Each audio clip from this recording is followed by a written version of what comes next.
ఆవిడ 50 ఇయర్స్ ఆ ఇండస్ట్రీలో యాక్ట్రెస్ కదా అమ్మ.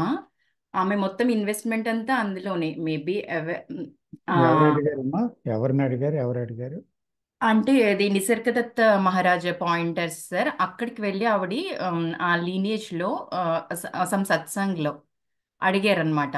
ఆవిడ యాక్ట్రెస్, చాలా పెద్ద actress. I don't know her name అంతా.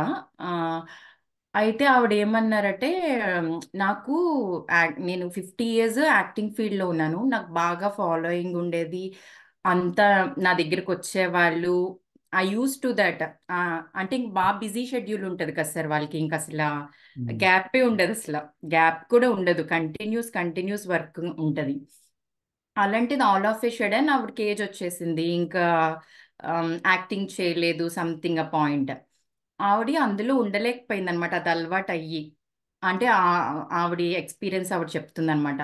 నేను ఉండలేకపోతున్నాను, నాకు అంటే అంత ఫాలోయింగ్ ఉండి అది ఉండి అంత ఒకేసారి డ్రాప్ అయితే ఒక కైండ్ ఆఫ్ డిప్రెషన్, లోన్లీనెస్ అట్లా బాగా ఉంది అని ఆయన దగ్గరికి వెళ్ళి ఆ క్వశ్చన్ అరేజ్ చేశారనమాట ఆవిడ.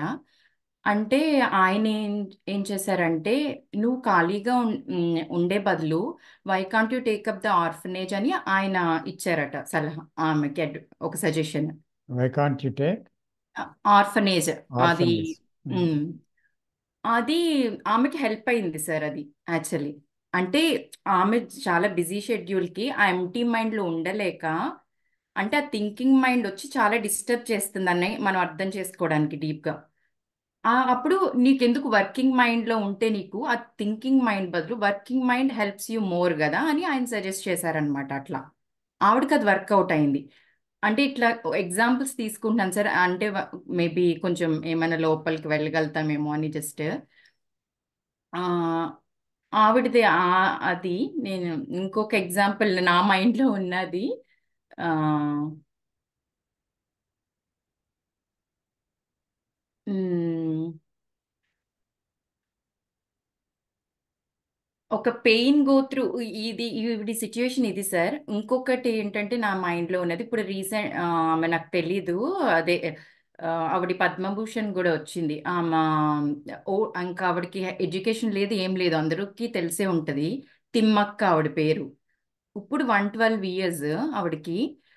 ఆమ్, ఆవిడ యాక్చువల్గా ఆ కపుల్కి ఇప్పుడు 112 అంటే ఎర్లీగా త్వరగా మ్యారేజ్ చేసేస్తారు. వాళ్ళకి పిల్లలు లేరంట సార్ ఆ కపుల్కి.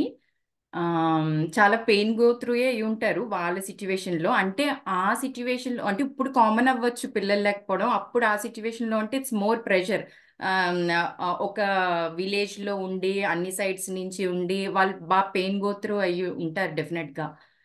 అయితే ఆవిడ 1 పాయింట్లో లైఫ్ తీసేసుకుందాం అనుకున్నారు, ఏదో సంథింగ్ నేను అట్లా విన్నాను. 40 ఇయర్స్కో ఎప్పుడో వెయిట్ చేసి బట్ షడన్ థాట్ వచ్చి, ఆ, ఆ, నాకు అదంతా డీటెయిల్ తెలియదు, జస్ట్ షడన్ థాట్ వచ్చి ఆవిడకి ప్లాంటింగ్ మొదలు పెట్టారు ట్రీస్ని.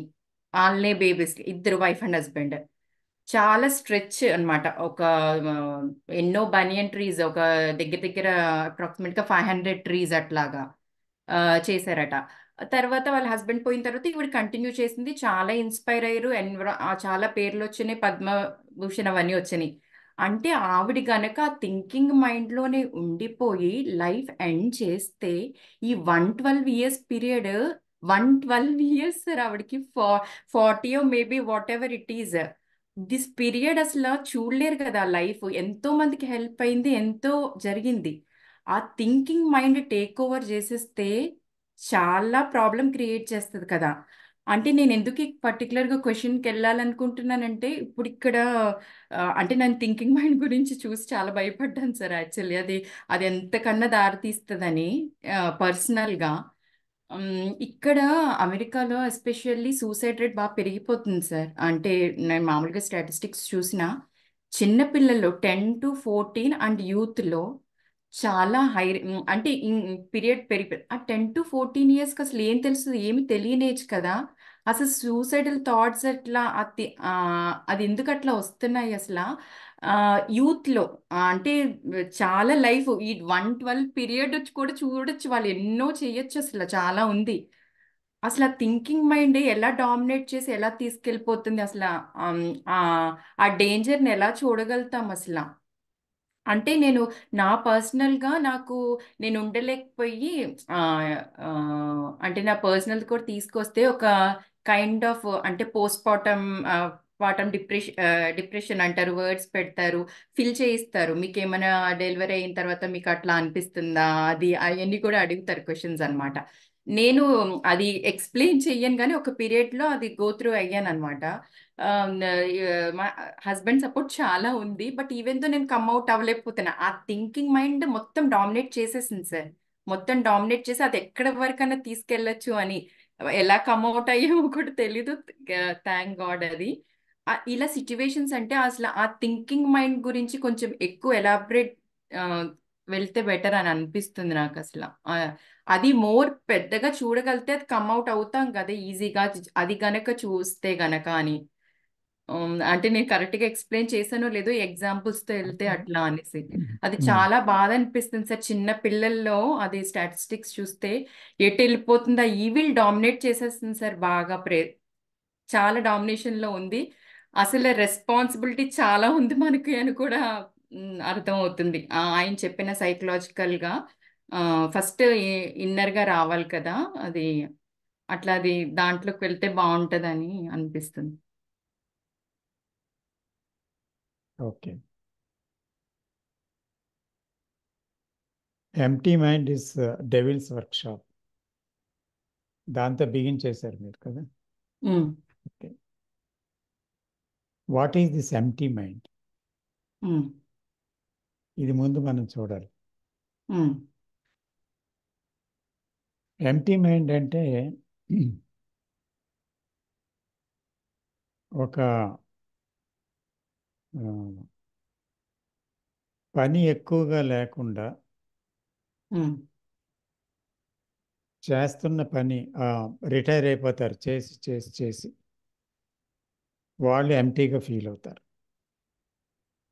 అలాగే మీరు చెప్పిన సినిమా యాక్ట్రెస్, పెద్ద ఫాలోయింగ్ ఉంది, బిజీ షెడ్యూల్స్ ఉన్నాయి, అవన్నీ కూడా ఏజ్తో పాటు ఆగిపోయాయి. సో ఒక దాంట్లోనే ఒక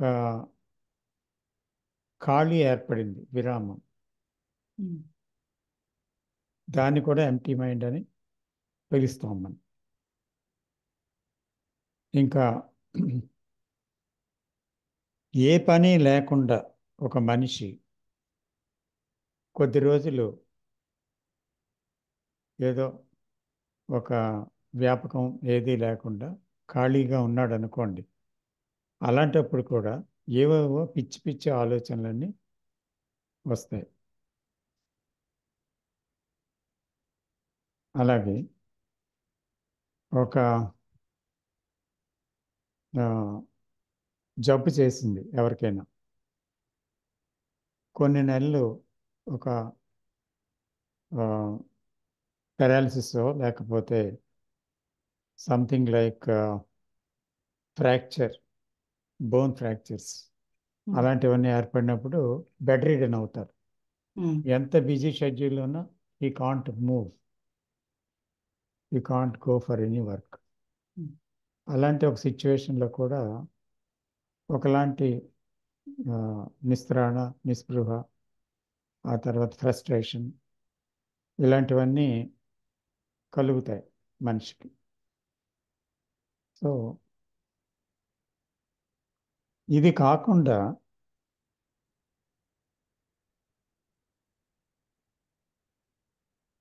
ఇంకొక ఎంటీ మైండ్ ఉంది. అదేంటి అంటే that is called shallow mind. అంటే ఒక ఉపరితలానికి ఒక డొల్ల డొల్లతనానికి గురైన మనస్సు అన్నమాట. ఆ మనసులో నిండుతనం లేదు, ఏదో కొరత ఉంది, ఉత్సాహం లేదు. ఒకవేళ ఉత్సాహం ఉన్నా ఒక టార్గెట్ పెట్టుకొని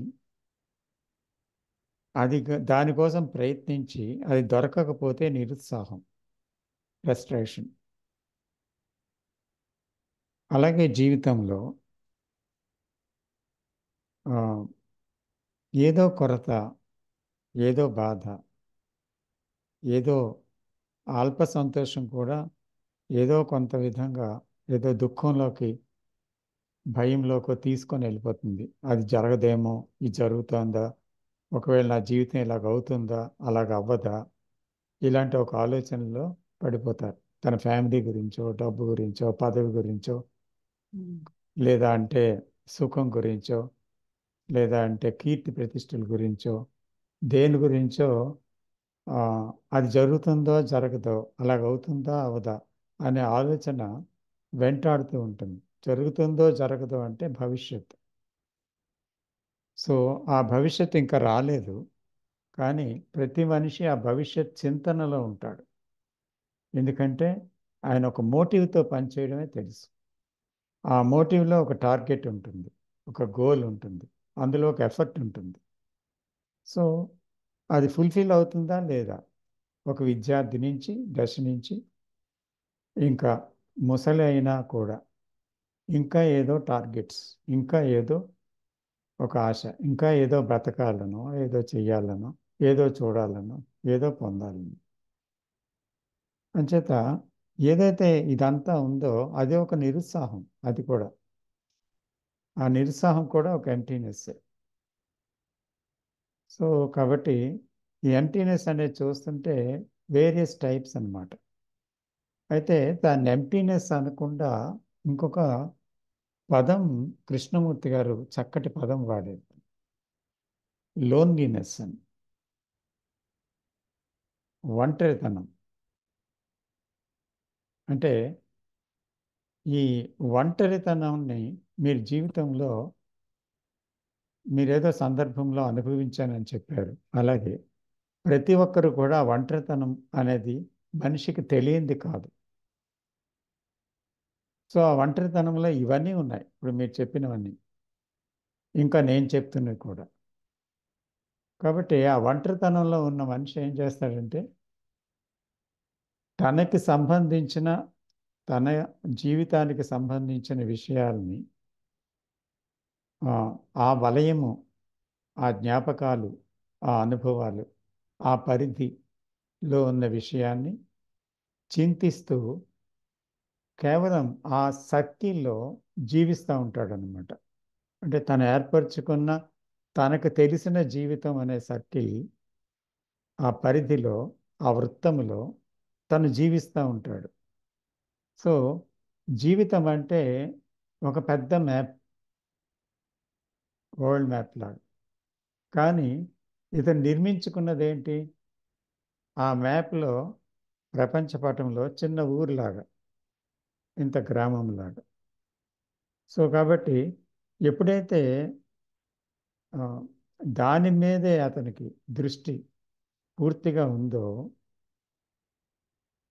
అంటే పూర్తిగా అది కావాలని, ఇది పొందాలని, లేదంటే ఒకసారి గూడు కట్టుకుంటుంది, ప్రపంచం ఎంతో ఉంది, కానీ ఆ గూడు వదిలి అది వెళ్ళదు, తను నిర్మించుకున్న గూడులోనే తిరుగుతుంది. అలాగే ప్రతి మనిషి తన అనుభవాలు, తన జ్ఞాపకాలు, తను పొందవలసినవి, తను పొందినవి, తనకు తెలిసినవి అనే ప్రపంచంలో, తనకు తెలిసిన ప్రపంచంలో, తనకు తెలిసిన విషయాలు అనే గూటిలో జీవిస్తూ అదే తన ప్రపంచంగా జీవిస్తున్నాడు. అది ప్రతి మనిషి బ్యాక్గ్రౌండ్.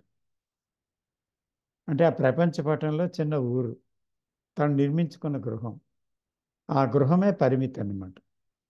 ప్రతిమ దాంతో సంబంధం లేదు. తన ఫ్యామిలీ, తన ఇల్లు, తన పిల్లలు, తన భవిష్యత్తు, ఎంతసేపు ఇదే, అంతకుమించి ఆలోచన లేదు. ఎప్పుడో కొన్ని వార్తలు ఉంటే ఆ వార్తలు విన్నట్టుగా ఉంటుంది అంతే, దానికి పెద్ద ఇదేమీ లేదు.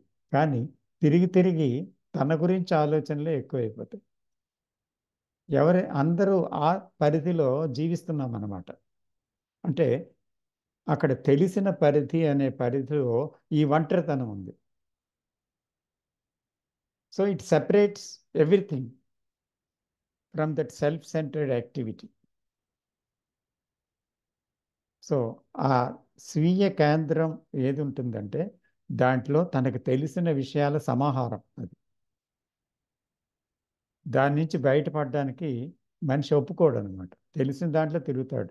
అవే నమ్మకాలు, అవే పూజలు, అవే పునస్కారాలు, అవే విశ్వాసాలు, అవే సోషల్, రిలీజియస్ అండ్ అన్ని అన్ని రంగాల్లో కూడా, ఫైనాన్షియల్, అన్నిట్లో కూడా, ప్రతి రంగంలో కూడా తనకు తెలిసిన ఆ పరిధి తప్ప ఇంకొకటి ఏదీ ఉండదన్నమాట.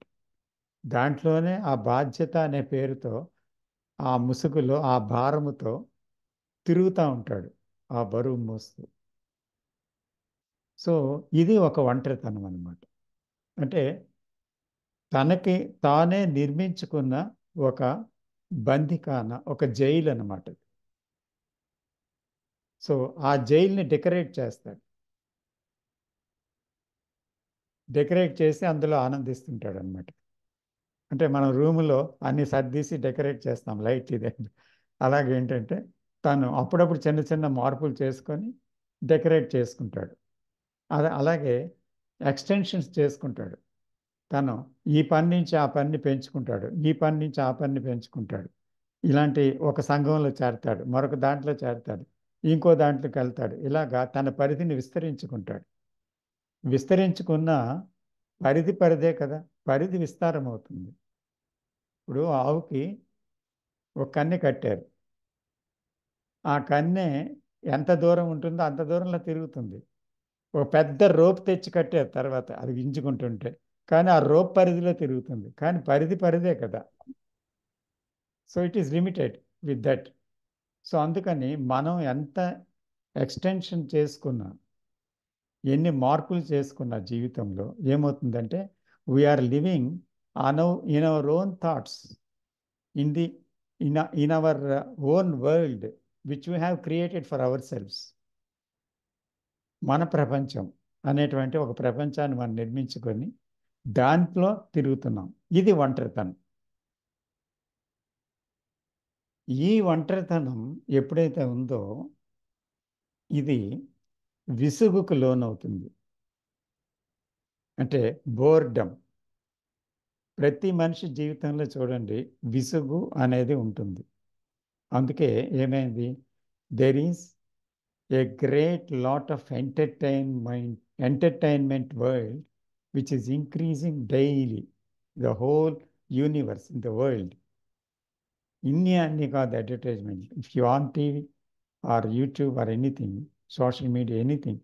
సో ఫోన్లు పట్టుకొని ఈరోజు జీవితాన్ని గడుపుతున్నారు ఎవరికి వాళ్ళు. ఒంటరిగా ఉన్నారనమాట. ఎవరి రూమ్లో వాళ్ళు, ఎవరి ఫోన్లో వాళ్ళు బిజీ అయిపోయారు. సో అందుకని ఏమవుతుంది, ఈ సోషల్ మీడియాలోని, ఆ తర్వాత ఇంకా రకరకాల గేమ్స్లోని, రకరకాల ఎంటర్టైన్మెంట్స్లోని, ఇలాగా ప్రతి ఒక్కరు ఏమైందంటే they are trying to escape from that loneliness because it is very painful sometimes, and because it is painful they want to escape from it. So escaping ఎక్కడికి, ఏదో ఎంటర్టైన్మెంట్లోనో, ఏదో ఒక విషయం, వ్యసనమో, డ్రింకో, సెక్సో, ఏదో ఒకటి. So there are so many things అన్నమాట to escape. So escape అయినా ఏమవుతుంది, మళ్ళీ తిరిగి కొన్ని గంటలు, కొన్ని నిమిషాలు ఎంత అయిన తర్వాత మళ్ళీ they came in to the same thing. అంచేత ఏమవుతుంది, ఇక్కడ ఒక బోర్డమ్ అనేది క్రియేట్ అవుతుంది ఒంటరితనంలో. దాని నుంచి ఎస్కేప్ అవ్వడం ప్రారంభమవుతుంది. అది సుఖం అనుకుంటాడు, మళ్ళీ అది వ్యసనంగా మారుతుంది. అది పట్టుకున్న దాన్ని వదలడు, అక్కడక్కడ చేంజెస్ చేస్తాడు. అలా ప్రతిదీ కూడా ఈ ప్లెజర్స్ కూడా పెయిన్ అయిపోతుంటాయి, మళ్ళీ పెయిన్ఫుల్ అయిపోతాయి. మళ్ళీ కొత్త ప్లెజర్స్ కావాలి, ఆ పెయిన్లో ఉండలేక మళ్ళీ ఇంకొక ప్లెజర్ కావాలి. ఇలాగా ఈ ప్రపంచంలో ఎన్నో వింతలు, విశేషాలు అలాగ లావ్ అయిపోతున్నాయి అనమాట. ఎంటర్టైన్మెంట్ వరల్డ్ ఇలా పెరిగిపోతుంది అనమాట. సో ఇలా పెట్టుకొని ఏమైందంటే ఇక్కడ మైండ్ అనేది wants always to be occupied with something or other. It won't be alone without any occupation. దాని మట్టుకు అది ఉండలేదు, ఆక్యుపేషన్లో ఉండిపోతుంది. ఈ ఆక్యుపేషన్లోనే ఖాళీ మనస్సు అని దాన్ని పిలిచారనమాట. ఖాళీ మనస్సు అంటే అక్కడ అర్థం ఏంటి? తన ఆక్యుపేషన్లోనే తాను ఉంటేనే బాగుంటుంది. ఆక్యుపేషన్ లేకపోతే అది ఖాళీ మనస్సు అని పిలిచారు అప్పుడు. అది ఖాళీ మనస్సు అని, ఎంప్టీ మైండ్ అని. అది ఖాళీగా ఉన్నప్పుడు అంటే ఏ ఆక్యుపేషన్ లేనప్పుడు it is a devils workshop అన్నారు. అంటే అది దెయ్యంలాగా పిచ్చెక్కినట్టు పిచ్చివాడిలాగా పిచ్చి చేష్టలు అన్నీ ప్రారంభమైపోతాయి. అప్పటికే కోపం, అప్పటికే భయం, అప్పటికే ఆందోళన, అప్పటికే కొట్లాట్లు, అప్పటికే వైలెన్స్ చూస్తున్నాం కదా in all our relationships. And in between nations also there is war, there is selfishness. So అందుకని this is the extension of the me. The world is the reflection of the me. This is only an extension. There is no difference between the world and the me, the self. So because everywhere the human beings are like that, even in London or America or France or anywhere in India, of whatever religion they are, ఎందులో ఏ మతంలో ఉన్నా ఏ దేశంలో ఉన్నా ఆ వ్యక్తి ఎవరైనా ప్రతి ఒక్క అతను సైంటిస్టా లేకపోతే వ్యాపారవేత్త, ఆయన ఉద్యోగస్తుడా, లేకపోతే ఆయన ఎవరు అనే క్రీడ్ లేదు, వృత్తి లేదు, అక్కడ మతం లేదు, సెక్స్ లేదు, ఏమీ లేదు. అందరు కూడా ఇంచుమించు ఆ స్థాయిలోనే ఉన్నారు. కాబట్టి ఇక్కడ ఈ మీరు అన్నారే చిన్న పిల్లలు కూడా ఈరోజు అమెరికా దేశంలో ఆత్మహత్యలు చేసుకుంటున్నారు. సో ఇండియాలో కూడా ఒక పరీక్ష పాస్ అవ్వకపోతే చాలా ఆత్మహత్య చేసుకుంటున్నారు, లేదా పారిపోతున్నారు కనబడకుండా. అలాగే ప్రతి ఒక్కరికి ఒక గోల్ ఉంది. లేకపోతే చిన్నప్పుడు ఒక రకంగా పెంపకంలో ప్రేమ లేదు. పిల్లల్ని కంటారు, ఆ తర్వాత ఏమవుతుంది? వాళ్ళకి స్కూల్కి పంపడం, అక్కడి నుంచి వాళ్ళని ప్రయోజకులకు చేయాలి, విద్యాబుద్ధి అని ఒక్కటే ఎయిమ్. కానీ వాళ్ళకి ఒక లాలన పాలన, పూర్వకాలంలో వాళ్ళని దగ్గరగా పెంచేవారు. ఇప్పుడంతా ఆయాలి పాలన. ఇద్దరు ఉద్యోగాలకు వెళ్ళిపోతారు, ఎవరో చూసుకుంటారు. వాళ్ళకి హక్కును చేర్చుకోవడం, ప్రేమగా మాట్లాడటం, కథలు చెప్పటం, తినిపించటం, ఇలాగా ఆ ప్రేమని ఒళ్ళో కూర్చోబెట్టుకోవడం, ఇలాంటి ఆ తల్లి స్పర్శ, ఆ తల్లి యొక్క ప్రేమ, తర్వాత అది లేదన్నమాట. ఆ టచ్ పోయింది. అందువల్ల ఏమవుతుందంటే ప్రేమ లేని వాళ్ళు చివరికి హంతకులు అవుతారు, లేకపోతే తను ఆత్మహత్యైనా చేసుకుంటారు, లేకపోతే నేరస్తులు అవుతారు. ఎందుకంటే చిన్నప్పుడే ప్రేమ అనే అమూల్యమైన విషయాన్ని వాళ్ళు పోగొట్టుకున్నారు. కాబట్టి ఇక్కడ ప్రపంచం అంతా ఆ స్థాయిలో వెళ్ళిపోతుంది. అందువల్ల మనం మన పిల్లల్ని సైనికులుగా కూడా తయారు చేస్తున్నాం. సో ఇక్కడ ఎన్ని రకాల ఇది జరుగుతుందంటే ఇదంతా ఒక ఒంటరితనం వల్ల వస్తుందన్నమాట యాక్చువల్గా. అయితే ఈ ఒంటరితనం నుంచి మీరు చెప్పినట్టు ఏదో ఒక మంచి పని గురించి ఎవరైనా ప్రోత్సహించినట్లయితే, ఇందాక ఆర్ఫనేజ్ అన్నారు, లేకపోతే మొక్కల పెంపకం అన్నారు, ఇలాంటి ఒక పెంపకం గురించి చేస్తే it is also an escape. It is also an escape. ఎందుకంటే అక్కడ ఏమవుతుంది, తర్వాత ప్రజలకి అది ఉపయోగపడిందా లేదా? ఇప్పుడు మీకు డబ్బు ఉంది, 1,00,000 మందికి అన్నదానం చేశారు, అర్థమైందా? చేస్తే కొన్ని గంటల నుండే జరిగిపోతుంది. అలాగే 1,00,000 మందికి వస్త్రదానం చేశారు, వాళ్ళు కొన్ని రోజులు వాడిన తర్వాత ఆ బట్ట చిరిగిపోతుంది. అలాగే కొంతమందికి ఆర్థిక సహాయం చేశారు. ఆ డబ్బులు ఉన్నంతకాలం ఉంటాయి, తర్వాత అయిపోతాయి. అయితే వాళ్ళకి తాత్కాలికమైన ఆనందం, సుఖం ఇలాంటివి ఏమైనా కలిగించడంలో, చూడండి కొంతమంది కుక్కలు పెంచుకుంటారు. ఎందుకు? ఎందుకంటే ఒక ఆమె పెద్ద ఆ, ఆ, ఏంటంటే కంపెనీకి అతను డైరెక్టర్ అనమాట. అండ్ చాలా నెట్ ఆఫ్ కంపెనీస్ బెంగళూరులో ఉన్నాయి. జరిగింది ఇది. అయితే ఎప్పుడూ భార్య దగ్గరికి రాడు, మాట్లాడు, ఎప్పుడూ ఫోనే. ఎప్పుడైనా ఉంటే తిండికి వస్తే ఒక నిమిషం ఏదైనా పార్టీ చేసుకుని వస్తాడు, లేదా రాడు. వచ్చినా కాసేపు ఉంటాడు, తర్వాత ఎవరి ఫోన్లు వాళ్ళవి, ఎవరి పనులు వాళ్ళవి. సో భార్యకి ఒంటరితనం అనమాట. ఎందుకంటే ఆ ఒంటరితనంలో చెప్పాను కదా, ఎంటీ మైండ్ లాగా. సో అలాగే అతను ఏదో పనిలో పడిపోయాడు, ఈవిడికి పని లేదు, అంటే భర్త ప్రేమ అందటం లేదు. కాబట్టి ఎన్ని రకాల కోటీశ్వర్లు, ఎన్ని రకాల కుక్కలు ఉన్నాయి, అన్నిటినీ పెంచుతుంది ఆవిడ. ఆ కుక్కల్ని పెంచుకోవడం, ఆ కుక్కలు తన చుట్టూ తిరగడం,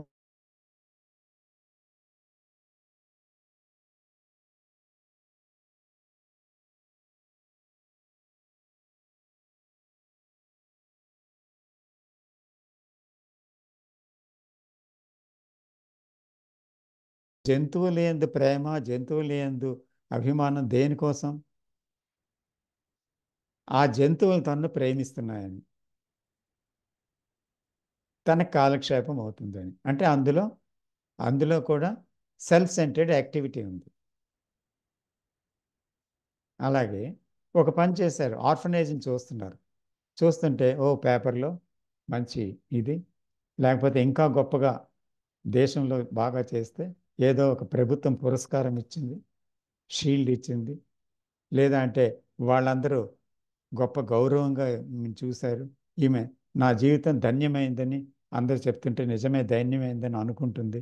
సో ఆ సంతోషం అక్కడ ఉంది. చూశారు కదా. సో అందుకని తన సంతోషం కోసం, లేకపోతే తను ఏదో చేయడం కోసం ఈమె చేస్తుంటే అది కూడా ఒక తాత్కాలికమైన చర్య అయింది.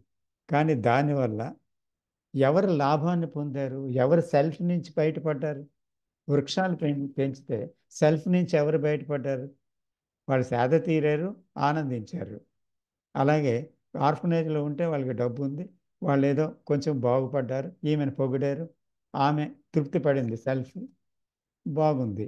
కానీ వాళ్ళ దుఃఖం పోయిందా? వాళ్ళకి లోన్లీనెస్ లేదా? వాళ్ళకి విసుగు రాలేదా? వాళ్ళకి భయం పోయిందా? పోలేదు కదా. సో వాళ్ళు అదే అదే దీన స్థితిలో ఉన్నారు కదా. డబ్బు ఉండేవాడు కోటీశ్వరుడు ఏ దీన స్థితిలో ఉన్నాడో, మహా ప్లేయర్ ఏ దిస్ ఏ దీన స్థితిలో ఉన్నాడో, అడుక్కుండేవాడు ఏ దీన స్థితిలో ఉన్నాడో, అదే దీన స్థితి అందరిది. తేడా లేదు మహారాజ్ది, అడుక్కున్నవాడిది కూడా. ఎందుకంటే లోపట గొల్ల, లోపట ఒంటరితనం, ఏదో కావాలి ఇంకా. ఏదో కావాలనేది అర్థం ఏంటి? ఏదో లోటు అన్నమాట. లోటు ఉన్న పేదవాడే కదా. సో అందుకని ఆ ఒంటరితనం ఎప్పటికీ తీరకుండా ఉంది కదా. దాని నుంచే కదా ఎన్నో నేరాలు అవుతున్నాయి, ఎంతో స్వార్థం పుడుతుంది, ఎంతో మోసాలు జరుగుతున్నాయి, ఎన్నో కుట్రలు జరుగుతున్నాయి, ప్రపంచంలో యుద్ధాలు, లేకపోతే కుటుంబంలో అగవులు, బాంధవ్యాలన్నీ కూడా చిత్రమైపోవడం, విడిపోవడం, బాధలు అన్నీ కలుగుతున్నాయి కదా. ఇవన్నీ దేనికోసం? సెల్ఫ్ సెంటర్డ్ యాక్టివిటీ నుంచి. సో ఆ ఒంటరితనం నుంచి బయటపడటం అనేది కావాలి. అంటే ఏంటి? డెవిల్స్ వర్క్షాప్ అని దేన్ని అన్నారు? ఆక్యుపేషన్ లేకపోతే అది డెవిల్స్ వర్క్షాప్ అని మీరు మొదట చెప్పారు కదా. సో అందుకనే ఆ యాక్ట్రెస్ బాధపడింది, లేకపోతే మరొకరు బాధపడ్డారు. సో కాబట్టి అక్కడ అర్థం ఏంటి? ఎవరైతే తనకి ఆక్యుపేషన్ లేకపోతే ఒక బోర్డమ్ ఫీల్ అవుతున్నారు, ఏదో కొరత, అంటే ఏదో డిస్కంటెంట్, ఏదో డిస్సాటిస్ఫాక్షన్, ఏదో ఒక ఒక ఒక గుల్లబారింతనం. అంటే ఒక కుండ ఉంది, దాంట్లో నీళ్ళు తక్కువ ఉన్నాయి, ఆ కుండకి నింపాలి నింపాలి నింపాలి అనిపిస్తుంది. ఇప్పుడు నిండిన కుండ ఏం నింపాలని కోరుతుంది? ఖాళీ ఉండబట్టే నింపుతున్నాం. ఖాళీ లేకపోతే అంచేత అలాంటి ఖాళీ కుండలుగా మనం ఉన్నాం. ఎన్ని వేసినా ఖాళీ కుండలమే. కాబట్టి దానికి ఏదో చిల్లులు ఉన్నాయని అర్థం. ఆ చిల్లులు ఏంటి? ఎందుకు జీవితం ఇలాగవుతుంది? ఎందుకు ఏదో కావాలనిపిస్తుంది, ఇంకా ఏదో చేయాలనిపిస్తుంది, ఎందుకు భయం కలుగుతుంది భవిష్యత్ అంటే? ప్రస్తుతం అనేది ఏంటి? గతము భవిష్యత్తులో నిండిపోయిందా? నిజంగా ప్రస్తుతంలో జీవించగలుగుతున్నామా మనం? ఒక పువ్వుని చూసి ఆనందిస్తున్నామా ప్రస్తుతంలో? ఒక ఆకాశాన్ని చూడగలుగుతున్నామా? అందులో నక్షత్రాల యొక్క అందం చూస్తున్నామా రాత్రి? పూర్ణచంద్రుడిని ఎప్పుడైనా తనివి తీరా చూసామా? ఏం జరుగుతుంది? ఆ కొండల సెలయేరుని చూసామా? అంటే ఎప్పుడో బోర్ కొడితే ఒకసారి అలాగా విహారయాత్రకు వెళ్తాం. చూడండి, కొంతమంది ఆ విహారయాత్రలకు వెళ్ళినా అక్కడ కూడా పేకాట్లు, అక్కడ కూడా తాగడాలు, అక్కడ కూడా ఎంజాయ్ చేయడాలు, హాస్యాలు. ఏంటది? So we are always within our own circle of enjoyment. అంటే ఏదో కాలక్షేపంలో ఉన్నాం. But we are not related to the nature, to the people, to the surroundings, to the poor or rich or the children or the aged people. So ఎవరైతే చుట్టూ ఉన్నారో, the wife, the husband, the children, ఎవరితోనైనా correct సంబంధం ఉందా? Because we are all depended on somebody else for our own pleasure, for our own security. So if the pleasure is not there, there is no meaning with him or with her. అది ఈరోజు relationship. Security లేకపోతే there is no relationship. So ఏదో ఒకటి కావాలి, ఏదో ఒకటి ఉండాలి, ఉంటేనే రిలేషన్షిప్. అది ఈరోజు రిలేషన్షిప్. సో ఇది భయానకం. అంటే ఈ లోన్లీనెస్ అనేది ఇంత భయంకరంగా ఉంది. So can we get out of this loneliness? That is the real question. This is the picture of the human beings right throughout the world. అందుకని మా అందరూ కూడా, మానవులందరం కూడా ఈ స్థితిలో చిక్కుకున్నాం అన్నమాట. సో కాబట్టి is there a freedom from this loneliness? Not an escape from the loneliness. It's not freedom. ఏదైనా బోర్ కొడితే ఇంకోటి, లేకపోతే బాధ కలిగితే మరొకటి, అలా ఇంకో దానికి ఎస్కేప్ అవటం కాదు. ఇందాక మనం చెప్పుకున్నట్టు ఎస్కేప్ అయితే ఎక్కడికి వెళ్తాం? మళ్ళీ అయిపోయిన తర్వాత మళ్ళీ ఇక్కడికి వస్తాం. So the truth is there is no escape from the what is. ఉన్నదాని నుంచి తప్పించుకోవడం అనేది లేనే లేదు. ఇది truth. So if you go inside and check your whole life, what is happening in your life, మన జీవితంలో ఏం జరుగుతుందని చూస్తే ఏమవుతుంది? అక్కడ we are never be with the what is. అంటే ఎప్పుడు కూడా వాట్ ఈస్తో ఉండడం లేదు. ఏదో ఒక సైడ్ ట్రాక్, ఏదో పక్కకి వెళ్ళిపోతున్నాం, కానీ తిరిగి అక్కడికే వస్తున్నాం. So there is no ending of conflict, ending of sorrow, ending of fear. There is no ending. So fear is there, sorrow is there, conflict is there. So అక్కడ ఏమీ లేదు. Loneliness is there. There is no ending. So we are asking, is there a freedom from all these things? Mainly loneliness, because yeah, all these things are existing in loneliness. Can there be? అప్పుడు మన జీవితాన్ని ఒకసారి చూసాం అన్నమాట. ఇదంతా మన జీవితాన్ని ఇప్పుడు చూసాం కదా. సో అలాగే మనం చూసాం, జీవితం ఇది అని చూసాం. చూసిన తర్వాత మనకేమనిపించింది? జీవితంలో తప్పించుకోవడం అనేది లేదు. మన భ్రమ అంతా. కానీ మనం ఆ లోన్లీనెస్లోనే ఉన్నాము అని చూసి ఏంటి లోన్లీనెస్ అని అక్కడే ఆగి ఆ లోన్లీనెస్ని గమనిస్తున్నాం అంతే.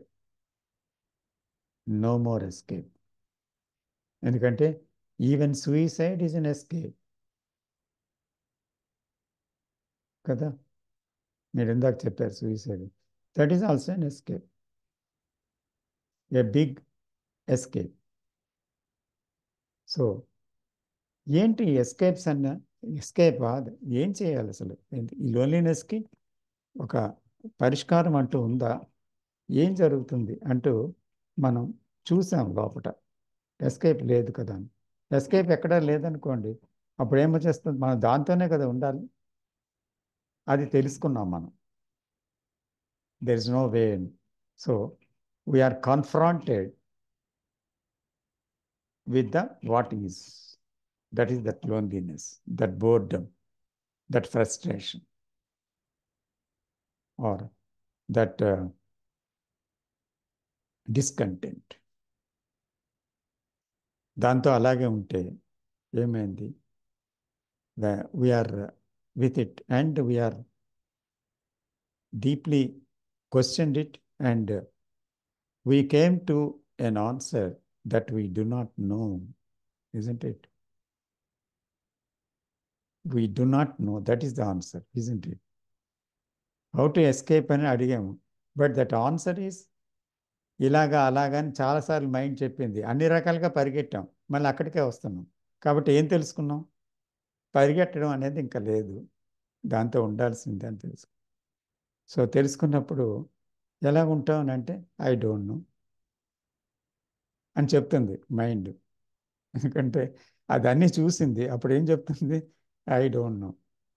So when there is a statement like that really comes in mind, then అప్పుడు ఏం చేస్తుంది? Just a silence comes into the mind, because there is no effort, there is no way out, there is nothing to do. So it has to be with that, and it is just watching it in silence. And in silence, what happens? And there is no searching for an answer, because all answers are useless. It is with it. So then it came to an understanding with an insight. ఒక insight వచ్చిందనమాట. What is that insight అంటే seeing all this completely about life, what is happening right through out the life అనేది చూసి, escape లేదని చూసి ఏమైంది? ఇదంతా మనస్సు యొక్క నిర్మాణం కదా, ఇది అంతా ఆలోచనే కదా. అంచేత ఆలోచనే ఈ ఒంటరితనాన్ని నిర్మించింది కదా. కాబట్టి నేను నా గురించి ఎంత ఆలోచిస్తే అంత ఒంటరితనంలో కూరుకుపోతున్నాను కదా. అదే కదా నిరుత్సాహం, అదే కదా ఫ్రస్ట్రేషన్, అదే కదా ఒక లోటు అనేది, లేదా డిస్కంటెంట్ అనేది. సో ఇదంతా ఆలోచన వల్ల ఏర్పడిందా? ఇప్పుడు నిశ్శబ్దంలో వెయిట్ చేస్తున్నప్పుడు ఆ లోటు కనిపిస్తుందా? కాబట్టి లోటు అనేది ఆలోచిస్తే వస్తుందా? ఆలోచన ముఖ్యంగా దేని గురించో, అంటే ఒక వంట గురించో, ఒక కంప్యూటర్ ఆన్ చేయటం, పని చేయటం గురించో కాదు. మానసికంగాన ఆలోచన అంటే రేపేంటి అయిపోతుందో, ఈవేళ ఏంటి, నిన్నేం జరిగిపోయిందో, నేను ఇలా బ్రతుకుతానా బ్రతకనా, నాకు జీవితం అంటే చాలా విసిగేస్తుంది అంటూ ఏదో ఒక ఆలోచనని మనము కలిగి ఉండటం వల్ల ఇంత బాధకి లోనవుతున్నామా? అంటే ఆలోచనే నేనైపోయానా? నాకంటే ఆలోచన భిన్నంగా లేదా? ఏంటి ఆలోచన అని క్వశ్చన్ వేసి ఆగిపోయామన్నమాట. వి స్టూడ్ దేర్. దెన్ ఆలోచన గురించి ఒక అవగాహన ఏర్పడింది ఆ నిశ్శబ్దంలో. సో ఆ నిశ్శబ్దంలో వాట్ ఈజ్ వాట్ అనేది చూడటం జరిగింది. జరిగిన తర్వాత ఏమైంది? మళ్ళీ ముందుకి కొనసాగడం అనేది there is no coming back, finished, there is a break through.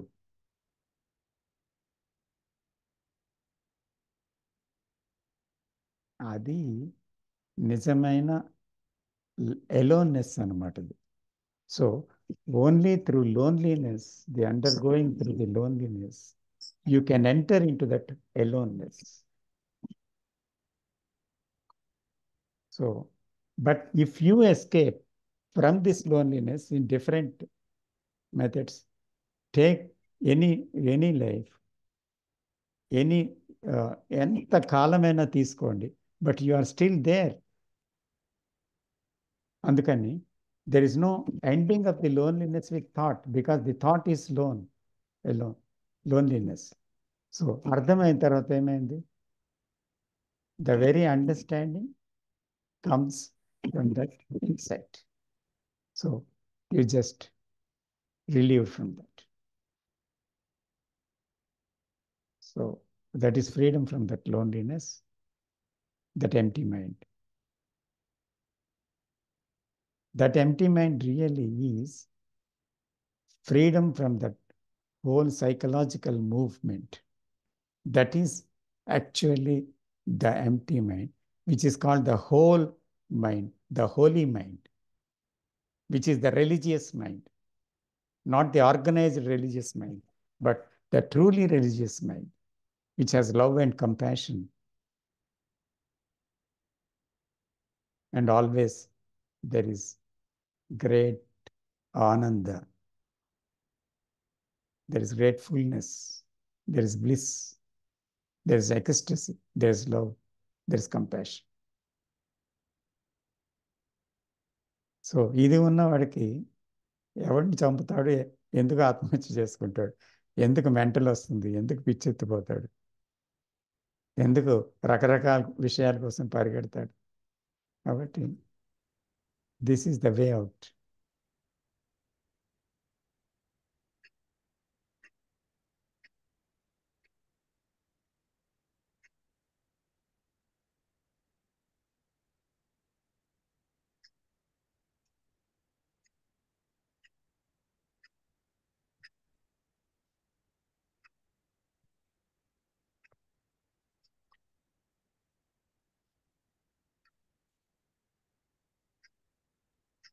Shiva గారి క్వశ్చన్ ఉంది సార్. శివ గారు చెప్పండి. సార్ నమస్కారం సార్. నమస్తే శివ గారు చెప్పండి. చాలా బాగా వివరించారు సార్. సార్ ఒక క్లారిటీ సార్, ఇప్పుడు మనము ఒక తెలిసిన ప్రదేశానికి కానీ తెలిసిన వ్యక్తిని కానీ చూసినప్పుడు నాకు అనిపించింది ఏంటంటే, మనం ముందే ఆల్రెడీ అవేర్నెస్, ఆ మొమెంట్ టు మొమెంట్ అవేర్నెస్లో ఉండి ఆ వ్యక్తిని చూసినప్పుడు చాలా సింపుల్గా ఆ అవేర్నెస్ కంటిన్యూ అవుతుంది చాలా అనిపిస్తుంది. లేదా ఆ వ్యక్తిని చూసిన తర్వాత అవేర్నెస్లోకి రావాలి అంటే, ఇది అవేర్నెస్ మనం కావాలి రావాలి అని అది ఇది కాదు, బట్ రాదు అలా. కానీ ఒక అండర్స్టాండింగ్లో అడుగుతున్నాను సార్. ఆ వ్యక్తిని చూసిన తర్వాత అవేర్నెస్లోకి రావడము కొంచెము కాంప్లికేటెడ్. మొమెంట్ టు మొమెంట్ ముందే అవేర్నెస్లో ఉన్నాక ఆ వ్యక్తిని చూడడము చాలా సింపుల్ అని అనిపిస్తుంది. కొంచెం వివరిస్తారా సార్ డీటెయిల్గా?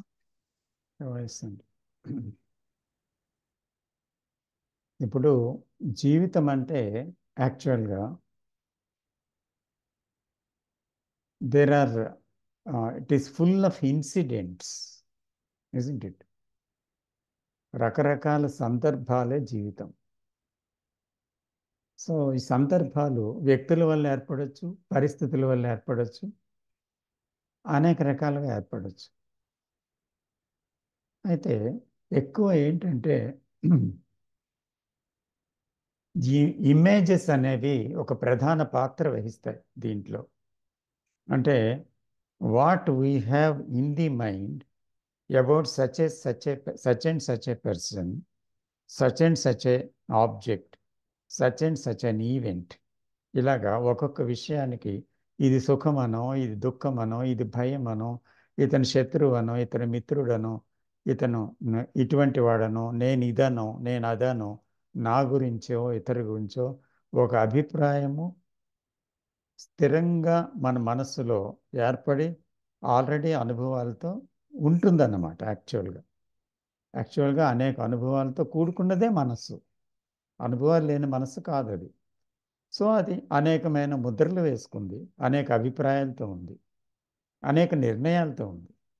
So whatever we see psychologically, the moment we see, ఇమ్మీడియట్గా ఏమవుతుందంటే that image will come to the forefront అన్నమాట. అంటే only through the image we can see what is there, either person or a thing or a incident. ఇమీడియట్గా ఇది బాధ, ఇది సుఖం అంటాం, లేదా ఇది అందమైన వస్తువు, ఇది అందం కానిది అంటాం, ఆ వ్యక్తి అలాంటి వాడు, ఇలాంటి వాడు అంటాం. కాబట్టి we are always naming it, we are always we have an idea about it, and we have an image about it, and we have that past knowledge about it, and it's operating in the present while in seeing, isn't it? It is a fact. So అయితే ఇక్కడ మీరు awareness పాత్ర గురించి మాట్లాడారు. Awareness యొక్క ఒక ఘటన గురించి, అంటే ఎక్కడ అవేర్నెస్ అనేది ఉండాలి అని. అవేర్నెస్ అనేది యాక్చువల్గా ఫ్రమ్ మూమెంట్ టు మూమెంట్, అంటే ఇక్కడ ఎప్పటికప్పుడు ఎరుక అనేది లేని క్షణములో, ఆ ఎరుక లేని క్షణములో ఏమవుతుందంటే ఇమేజెస్ అనేవి డామినేట్ చేసి వెంటనే సెల్ఫ్ తన యాక్షన్ని ప్రారంభిస్తుందన్నమాట. సెల్ఫ్ అంటే అదే తన తాలూకా అనుభవాలు, జ్ఞాపకాలతో, అభిప్రాయాలతో కూడుకున్న ఒక సమాహారం, ఒక కేంద్రం. సో అది పూర్తిగా దాని యొక్క ప్రక్రియని ప్రారంభిస్తుంది. అంటే ఏ క్షణం అవేర్నెస్, అంటే ఆ క్షణంలో ఎప్పటికప్పుడు ఒక పర్సన్ వచ్చాడు, పర్సన్ రాగానే అవేర్నెస్ అనేది ప్రారంభం కాకపోతే ఏమవుతుందంటే ఆ పర్సన్ గురించి వెంటనే ఒక అభిప్రాయం ఉంటుంది. ఆ అభిప్రాయంతోనే అతన్ని మనం చూడటం కానీ, మాట్లాడటం కానీ, లేకపోతే నటించటం కానీ, లేకపోతే మరేదైనా చేయటం కానీ చేస్తామన్నమాట. లేదా అభిప్రాయం లేకుండా చేయటం లేదు కదా. సో ఈ అభిప్రాయంతోనే ఆ రిలేషన్షిప్ అనేది, మనలోంచి వచ్చే ప్రతిస్పందన అనేది ఉంటుంది. కాబట్టి ఫస్ట్ వచ్చేది ఏంటి? అభిప్రాయం. కాబట్టి చూస్తూ అలాగ ఆ మనిషి ఎదురవ్వగానే మైండ్లో ఏ ప్రక్రియ ప్రారంభమైంది అనేది వెంటనే ఎరుక కలిగి స్పాంటేనియస్ అవేర్నెస్ కానీ లేకపోతే అక్కడ దాని గురించి ఒక పాత జ్ఞానంతోనే మనం వర్తించడం జరుగుతుంది. అయినప్పుడు ఒకవేళ వర్తించడం ప్రారంభమైన తర్వాత సడన్గా నేను పాత జ్ఞానంలో కొట్టుకుపోతున్నానే అని తెలిసింది అనుకోండి, సడన్గా వచ్చింది, వస్తే చూసామన్నమాట.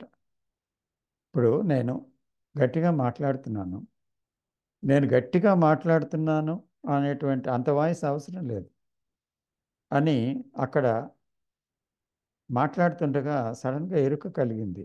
అప్పుడేమైంది? నేను మెల్లిగా మాట్లాడాలి అని నేను అనుకోను, కానీ వాయిస్ ఏమో స్లో అయిపోయింది. అంటే ఆ ఎరుక ఎప్పుడైతే వచ్చిందో వాయిస్ అనేది దానికి తగినట్టుగా మాడ్యులేట్ అయింది.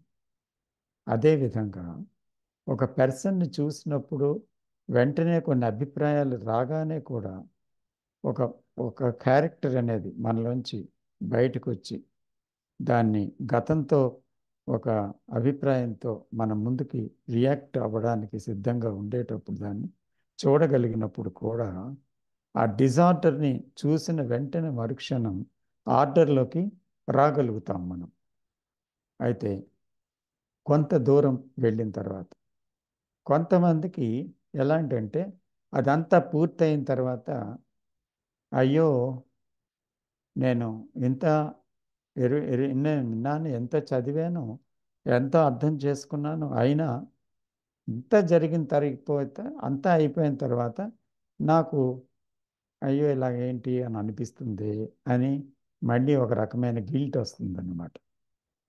అంటే చాలామందికి జరిగిపోయిన తర్వాత ఎందుకు ఇలా చేశాను, ఎందుకు ఇలా మాట్లాడాను, ఎందుకు ఇలా విన్నాను, ఎందుకు అలా చూశాను అనే ప్రశ్నలు వస్తాయి. కానీ దానివల్ల ఏ ఉపయోగం లేదు. గత జల సేతుబంధనం అంటారు. వెళ్ళిపోయిన నీరుకి ఆనకట్ట కట్టడం. అది వెళ్ళిపోయింది ఆల్రెడీ, అప్పుడు ఆనకట్ట దేనికి? అందుకని అక్కడ వెంటనే చూడగలగటం అనేది, స్పాంటేనియస్ అవేర్నెస్ అనేది అవసరం అన్నమాట. అందుకని ఒక విషయం ఉంది, ఎవరైనా ఒకరు మాట్లాడడానికి వచ్చినప్పుడు, సపోజ్ ఎక్కువ సన్నిహిత సంబంధం ఎవరికి ఉంటుంది? భార్య, భర్త. So there is a very close relationship between them in family. Let us take an example about that. So your wife has many images about herself and images about you also. And you have many images about yourself and also about your wife.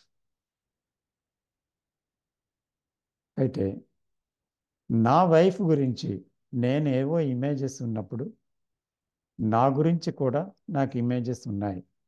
అలాగే ఆమెకు కూడా ఆమె గురించి images ఉన్నప్పుడు నా గురించి కూడా images ఉన్నాయి. సో అలాంటప్పుడు మేమిద్దరం కలిసినప్పుడు అక్కడ ఇమేజెస్ తోటే కదా సంబంధము. అందుకని ఆ సంబంధంలో ఏం జరిగింది, ఆ ఇమేజ్ని బట్టే మనం రియాక్ట్ అవుతున్నాం, లేదా స్పందిస్తున్నాం, లేదా ప్రతిస్పందిస్తున్నాం. ఇమేజ్ లేకుండా కాదు. అందుకని నా భర్త ఇలాంటివాడు, నా భార్య ఇలాంటిది అనే ఉద్దేశంతోనే వెంటనే ఆ ఉద్దేశం మనకి బయటకు వచ్చి, నాకు తెలుసులే నువ్వంటే నువ్వు ఎందుకు అలా మాట్లాడుతున్నావు, అలాగే మనం ఏదేదో మాట్లాడతాం, ఆమె కూడా మాట్లాడుతుంది. నాకు తెలుసు రోజు కయ్యాలు పోట్లాట్లు, ఆ తర్వాత కలుసుకోవడాలు అన్నీ ఉంటాయి. సో ఇది వైవాహిక జీవితంలో జరిగేది. అయితే భార్య ఏదైనా అంటున్నప్పుడు, సపోజ్ రిలేషన్షిప్లో, can we quietly listen? That is the point అన్నమాట. అంటే మనము ఏదైనా ఆ సిచ్యువేషన్ ఆ సందర్భంలో పుట్టిందన్నమాట. అంతవరకు ఆమె మాట్లాడలేదు.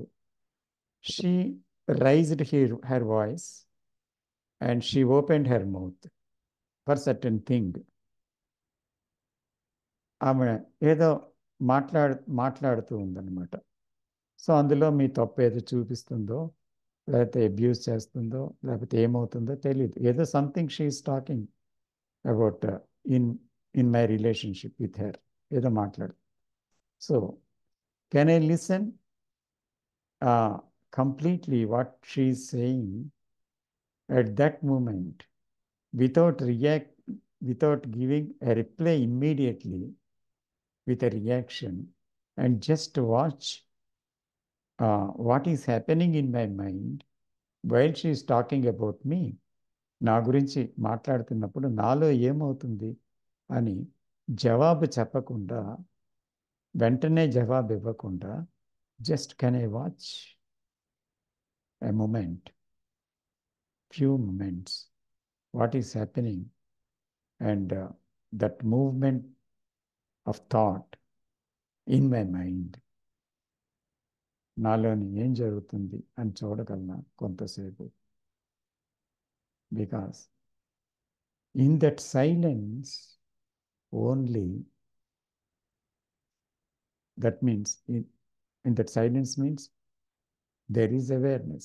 You are aware of what is going on in your mind about her talking. Then she is not important, and what is happening in me is very important, because the thing is, it is not to understand her, but to understand me. ఆమెను అర్థం చేసుకోవడం కాదు అక్కడ point, నన్ను నేను అర్థం చేసుకోవడం. If I cannot understand myself, how can I understand her? నన్ను నేను అర్థం చేసుకోకపోతే ఆమెను ఎలాగ అర్థం చేసుకోగలను? నాకు తెలుసులే, 30 ఏళ్ళు జీవించాం కదా మన ఇద్దరం కలిసి, నువ్వంటే ఏంటో నాకు తెలుసులే అనడం ఎంత పొరపాటు. ఎందుకంటే అది మన ఇమేజ్. నేనంటే ఏంటో నాకే తెలియనప్పుడు నువ్వంటే ఏంటో నాకెలా తెలుస్తుంది? కాబట్టి మొదట ఎవరు తెలియాలి? ఆమె తెలియాలా, నేను తెలియాలా? నేనే కదా తెలియాలి. కాబట్టి I have to watch what is happening in me. So I can only watch when I am silent without immediately reacting to her word. When she point out something, if you immediately react, what happens? She also talks something and you also talk something. There is a struggle, there is a conflict, there is a war between you and her. So అందుకని can I be silent and watch in myself what is being said? ఏం ఆమె అన్నదో చూడగలను. So when I listen to that, means I am aware of that. In that there is a self-understanding. So then I know what to talk. అంటే ఏం మాట్లాడాలనేది అక్కడ జరుగుతుంది కదా.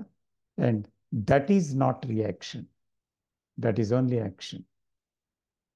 ఎందుకంటే only action comes out of understanding, reaction comes out of misunderstanding. So in that silence only it is possible. అందు గురించి ఆ నిశ్శబ్దంలో ఉన్నప్పుడు వినగలను. సో కాబట్టి బాంధవ్యాలు ఎవరినా చూసినప్పుడు కానీ, విన్నప్పుడు కానీ, మాట్లాడుతున్నప్పుడు కానీ, సో వాట్ ఈజ్ హ్యాపెనింగ్ అనేది మనం ఆ మొమెంట్లోనే చూడాలి. చూసిన తర్వాత వెంటనే మనకి ఆ రియాక్షన్ రాదు. ఒకవేళ రియాక్షన్ ప్రారంభమైన మొదటిలో కూడా చూడడానికి వీలవుతుంది, కానీ కొంతసేపు అయిన తర్వాత కొట్టుకుపోతున్నప్పుడు వీలు కాదు. తర్వాత ఎండింగ్లో చూస్తాం, కానీ అప్పుడు నిష్ఫలం. అది దానివల్ల ప్రయోజనమే లేదు, అంతా జరిగిపోయింది. కాలిపోయిన తర్వాత ఆకులు పట్టుకోవడం అంటారు కదా, చేతులు కాలిపోయిన తర్వాత అలా ఉంటుంది. ఇది థ్యాంక్ యూ సార్. వెల్కమ్. అయితే ఇక్కడ ఇప్పుడు మీరు వ్యక్తిని చూశాను, చూడగానే ఆ మొమెంట్ అవేర్నెస్ ఉండాలి అంటున్నారు కదా సార్. కానీ ఉండాలి. ఆ వ్యక్తిని చూసే ముందే అవేర్నెస్ ఉంటేనే ఇంకా బాగుంటుంది. అంటే ఇక్కడ అవేర్నెస్ మొమెంట్ అనేది ను ఒక మొమెంట్ నుండి ఇంకో మొమెంట్ ను మీరు ఎలా ఎక్స్ప్లెయిన్ చేస్తున్నారు సార్? అంటే మొమెంట్ టు మొమెంట్ అంటే అక్కడ ఎలాగంటే మొమెంట్ టు మొమెంట్ అంటే మీరు చెప్పినట్టు ముందే సైలెన్స్ అనేది ఉండడం అంటే దాని అర్థం ఏంటంటే మైండ్ ప్రీ ఆక్యుపైడ్గా ఉండడానికి వీలు లేదు with any matter whatsoever. అంటే ముందే ఆక్యుపేషన్తో రణగుణ ధ్వనితో ఉండే మనసు తక్షణమే ఎరుక పెట్టలేదన్నమాట. తక్షణమే ఎరుక అంటే ఏంటి అక్కడ అర్థము? ఇప్పుడు మిమ్మల్ని చూడగానే అక్కడ ఎరుక పుట్టింది అంటే అర్థం ఏంటి? తక్షణమే ఎరుక అంటే అర్థం ఏంటి? అప్పటికే మైండ్ సైలెన్స్లో ఉంది కనుక తక్షణమే ఎరుక పెట్టగలిగింది అంటే అర్థం ఏంటి? అంటే మనకి ఆల్రెడీ చాలా చాలా విషయాలతో, కండిషనింగ్స్తో, ఆక్యుపైడ్ మైండ్తో నిరంతరం ఏదో ఒక విషయంలో ఉంటుంది కదా మనసు. ఆ మనసుకు నిశ్శబ్దం అనేది ఏర్పడందే ఆ తక్షణ ఎరుక ఎలాగ సాధ్యం? అంచేత అక్కడ చాలా ఆక్యుపేషన్స్ అనేవి ఉన్నాయి కదా, వాటికి అంటే ఎన్నో బిలీఫ్ సిస్టమ్స్ ఉండొచ్చు, తర్వాత ఎన్నో యాంగ్జైటీస్ ఉండొచ్చు, తర్వాత ఎన్నో ప్రీ ఆక్యుపేషన్స్ ఉండొచ్చు, తర్వాత ఫ్యూచర్ గురించి ఆలోచనలు ఉండొచ్చు, ఏదో ఒక విషయం ఉంటుంది కదా, ఏదో ఒక డిజైర్ ఉండొచ్చు, గోల్ ఉండొచ్చు, లేకపోతే ప్రస్తుత పని ఒత్తిడి ఉండొచ్చు, ఇవన్నీ ఉంటాయి కదా. సో ఇవన్నిటి నుంచి ఒక ఫ్రీడమ్ ఉండేటువంటి మైండ్, కాస్తైనా ఫ్రీడమ్ ఉండే మనస్సు, కొంచెమైనా నిశ్శబ్దంతో ఉండే మనస్సు మాత్రమే కదా తక్షణమైన ఎరుక ఉంటుంది. ఆ ఎరుక ఉండాలి అంటే ఉంటుందా?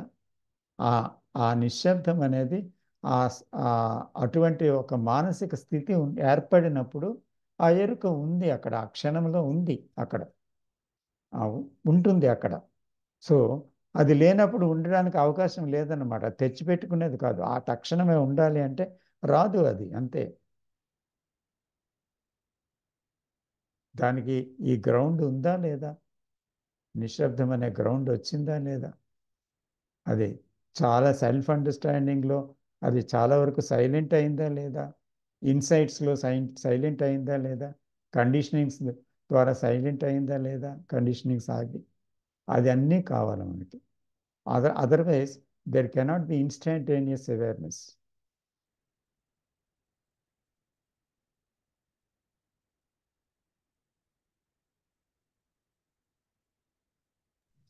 Thank you sir. Welcome.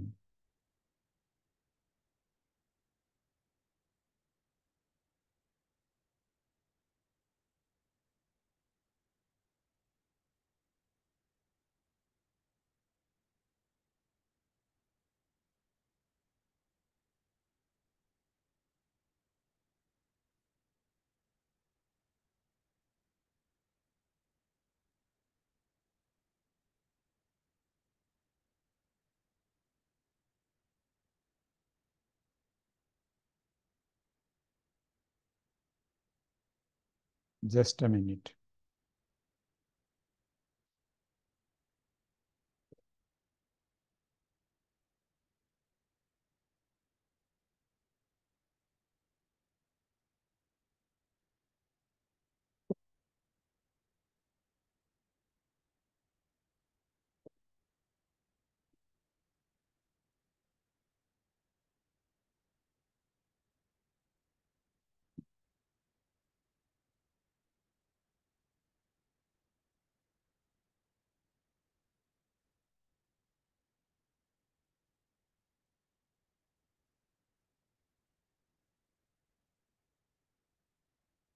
Yes sir.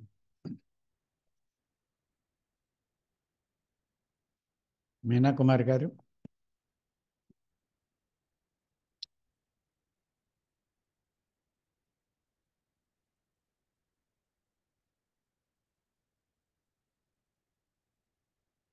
Vijay గారు మాట్లాడతారా?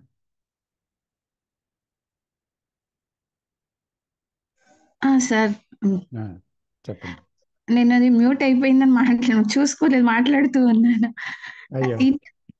ఆ, వినబడుతుందా సార్? వినిపిస్తుందమ్మా.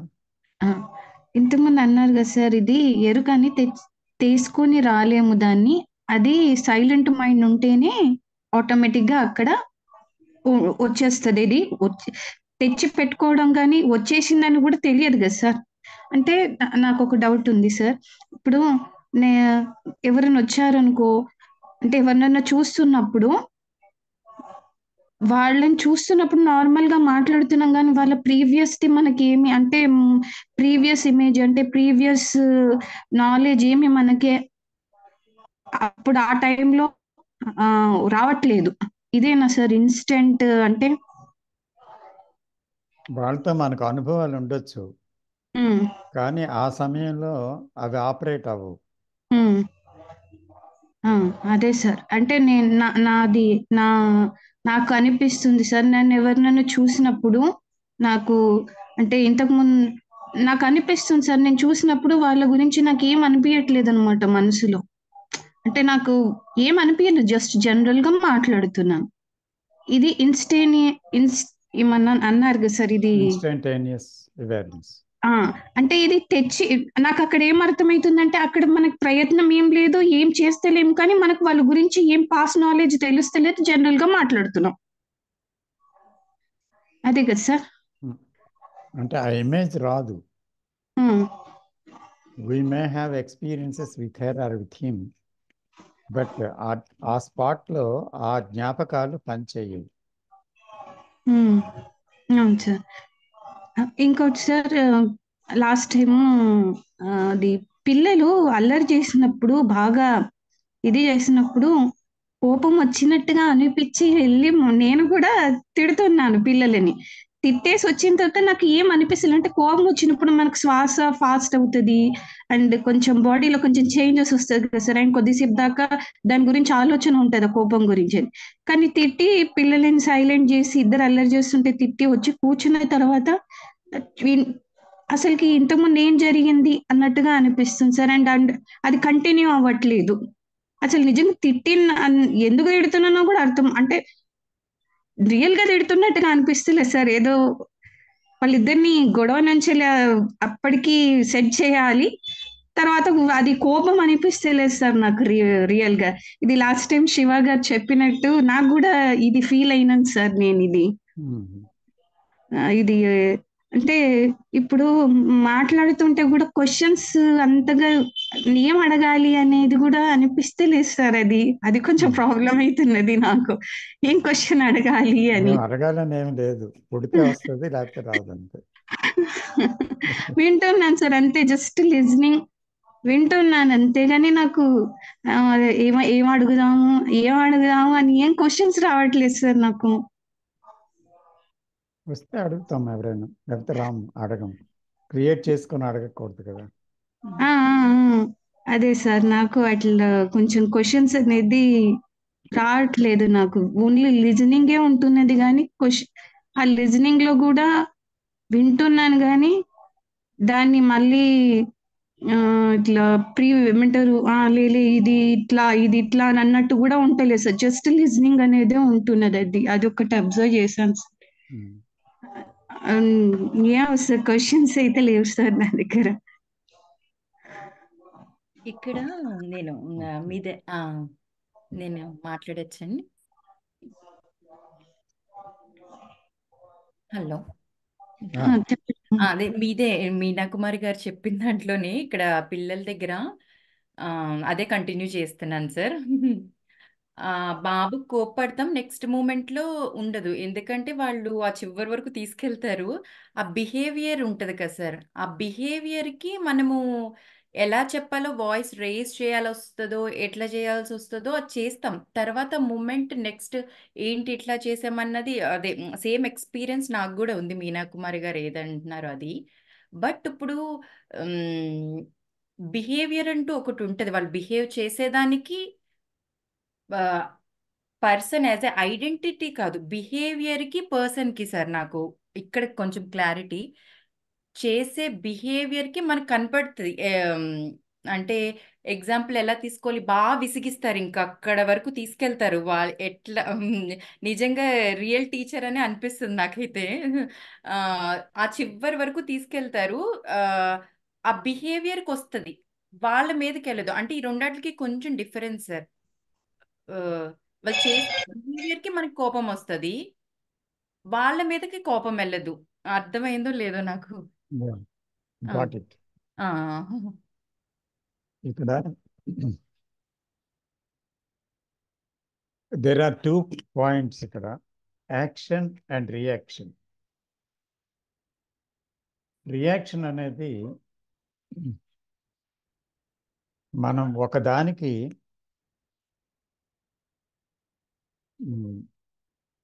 మన గత మూమెంట్ ఉంటుంది కదా, కోపమని, భయమని, లేదా అంటే అసూయని, ద్వేషమని, లేదా అంటే దుఃఖమని, ఇవి ప్రతి మనిషిలో రియాక్టివ్ మూమెంట్స్ అన్నమాట. అంటే ఆ సందర్భాన్ని బట్టి కోపంగా, భయంగా, దుఃఖంగా అది మారుతూ రియాక్ట్ అవుతాడు అనమాట. అయితే ఏడుస్తాడు, లేదా అంటే ఊరిక కోపంతో ఊగిపోతాడు, లేకపోతే ఏదో దానికి ప్రభావితం అవుతాడు. ప్రభావితం అవడం అంటే influenced by the situations, influence అవుతాడు అనమాట, ప్రభావితం అవడం. దానివల్ల రియాక్షన్ అనేది వస్తుంది. ఇది రియాక్షన్, అది గతం నుంచి వచ్చేది. బట్ కానీ ఇక్కడ యాక్షన్ అనేది ఏంటి అంటే,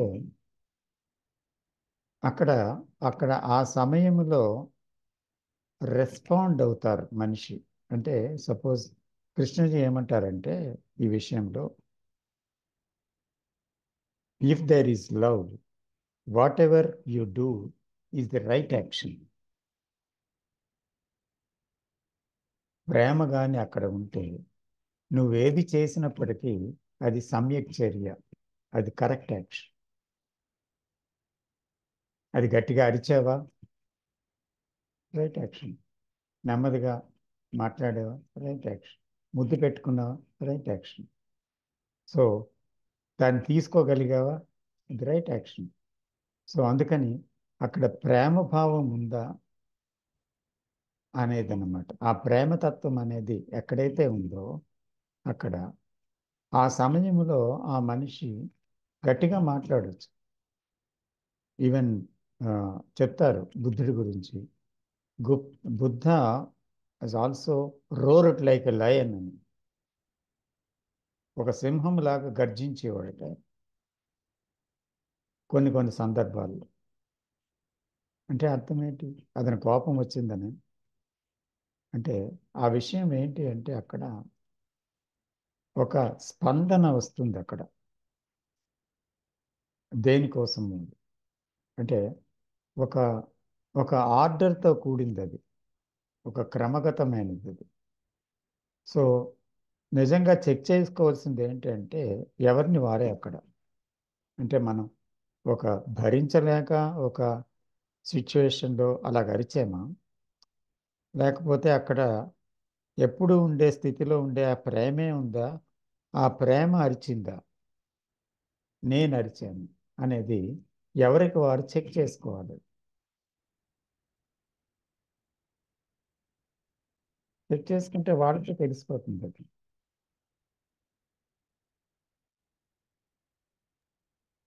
సమ్టైమ్స్ విసుగుతో కూడా కోపడతాం కదా సార్.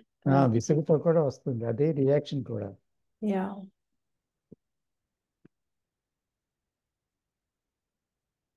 ఒకరు నన్ను బాగా విసిగించారంటే అర్థం ఏంటి, నేను విసిగిపోయాను అని. విసిగిపోయేది ఎవరు, సెల్ఫే కదా. అవును సార్. యా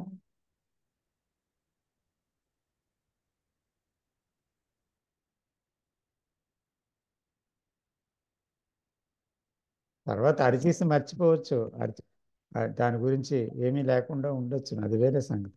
కానీ ఆ టైంలో రియాక్షన్ వచ్చిందా, యాక్షన్ వచ్చిందా, అది చూసుకోవాలి.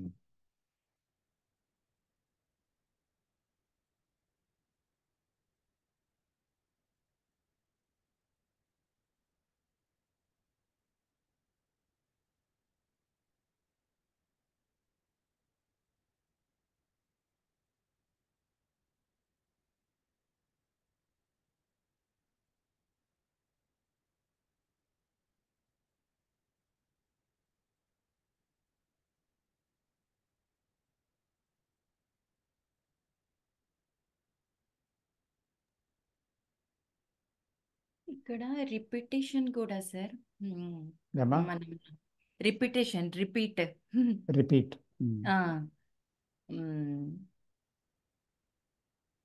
అంటే నేను మొన్న జస్ట్ ఒక దాంట్లో ఎక్కడ ఆడియోలో విన్నాను. అవేర్నెస్ అంటే బుద్ధుడేనండి. ఆ, ఎవరితోనో మాట్లాడుతూ ఆ, అదే నిద్ర ఏదో సంథింగ్ మాట్లాడుతూ దోమ కుడితే ఇట్లా అట్లా అనుకుంటే మళ్ళీ మళ్ళీ సేమ్ అట్లానే చేశారంట.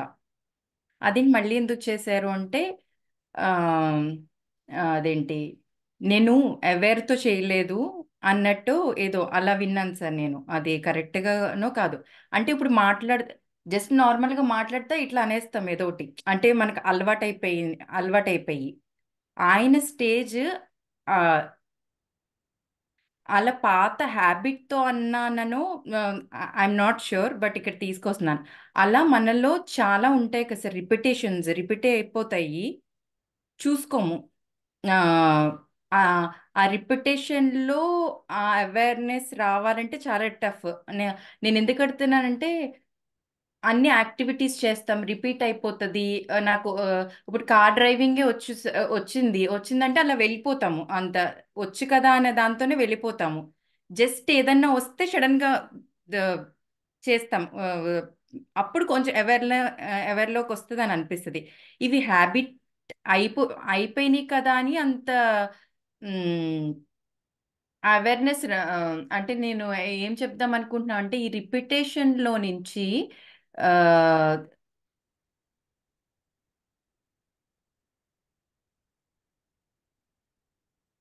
అవేర్నెస్ టక్కని వస్తుంది. అదే చూస్తున్నాను సార్, ఏం ఎగ్జాంపుల్ తీసుకుందామని నేను థింక్ చేస్తున్నాను.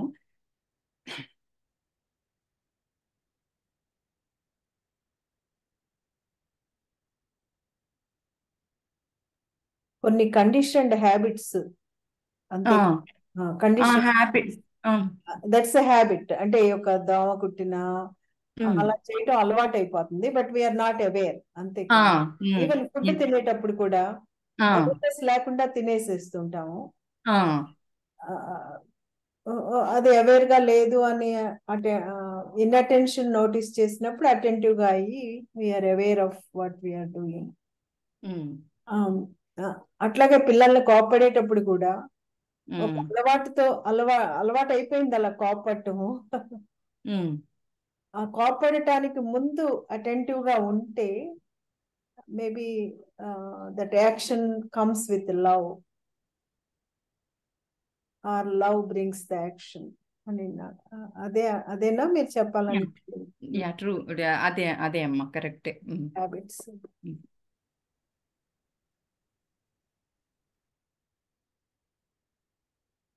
ఇక్కడ హ్యాబిట్ అనేది ఒక యాంత్రికమైన విషయం. There or habits of the body, also habits of the mind. కొన్ని రకాల గెస్చర్స్ ఇవ్వడం బాడీకి, కొన్ని రకాలుగా కొన్ని కదలికలు బాడీలో. కొంతమంది అలా కళ్ళు ఆపుతూ తెరుస్తూ తెరుస్తూ మాట్లాడు, కొంతమంది కళ్ళు మూసుకుంటారు, కొంతమంది అలాగనమాట. బాడీలో కొన్ని హ్యాబిట్స్ ఉంటాయి మూమెంట్స్లో. సో ఆ మూమెంట్ ఆ బాడీకి అలవాటు, ఆ రకమైన మూమెంట్స్ అన్ని. కొంతమంది తల ఆడిస్తూ ఏదో చెప్తారు, కొంతమంది నిశ్చలంగా ఉండి మాట్లాడతారు. ఇలాగ ఒక్కొక్క రకంగా కొన్ని కొన్ని మూమెంట్స్ ఉంటాయి. ఒక రకమైన హ్యాబిట్ అది, కొంతమందికి అలవాటు అయిపోతుంది. అది ఉందని కూడా తెలియదు, అలవాట్లో యాంత్రికంగా అది జరిగిపోతుంది. సో మనసు కూడా కొన్ని అలవాట్లకి లోనవుతుంది. అంటే ఉదాహరణకి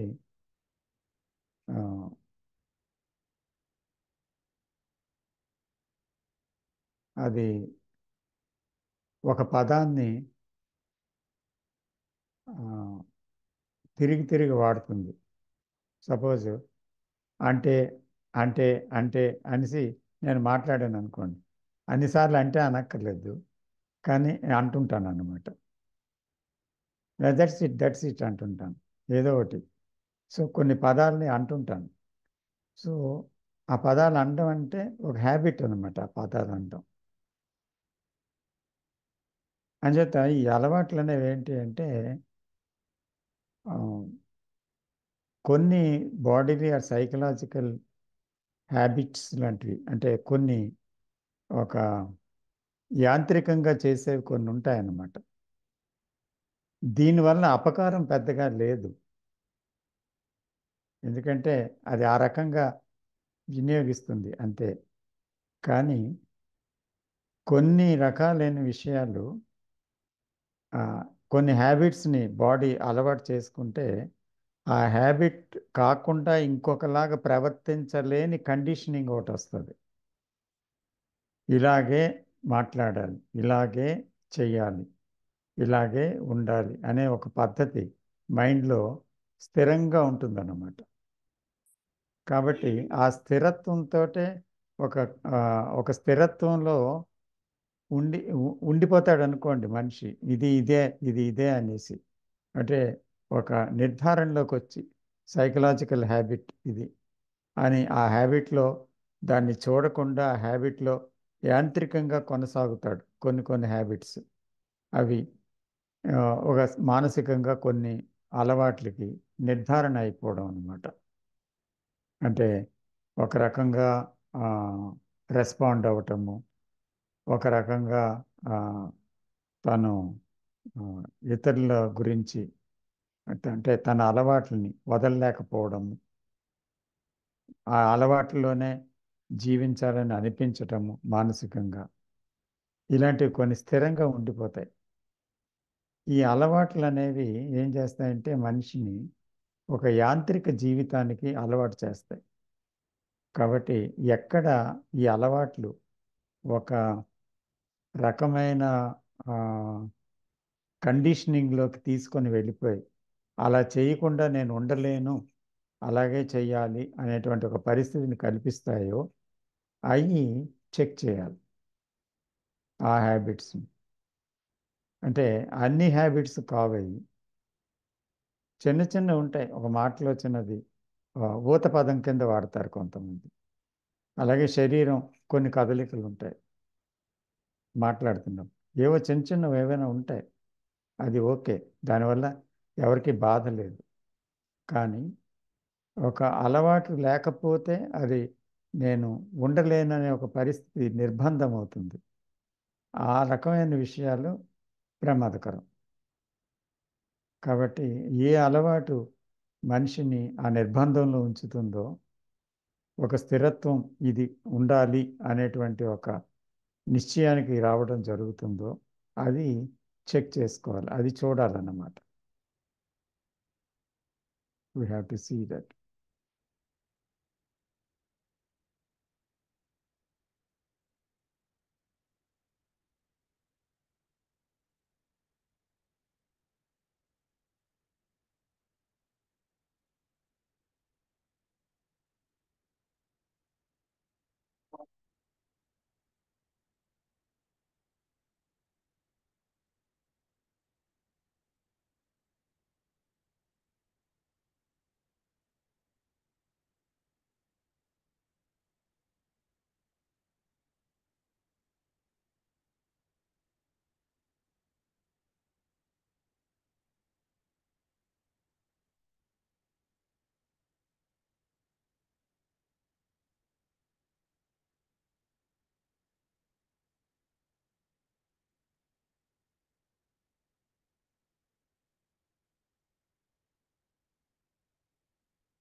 క్వశ్చన్స్ లేకపోతే let's close it sir. Next week అలాగే అండి, అలాగే విడో చేద్దామమ్మా. ఇంకేం క్వశ్చన్స్ ఉన్నాయా? నా ఓకే, తరఫు నుంచి లేవు సార్. అయితే క్లోజ్ చేద్దాం. ఓకే. ఆ. నమస్తే. Thank you thank you. Sir.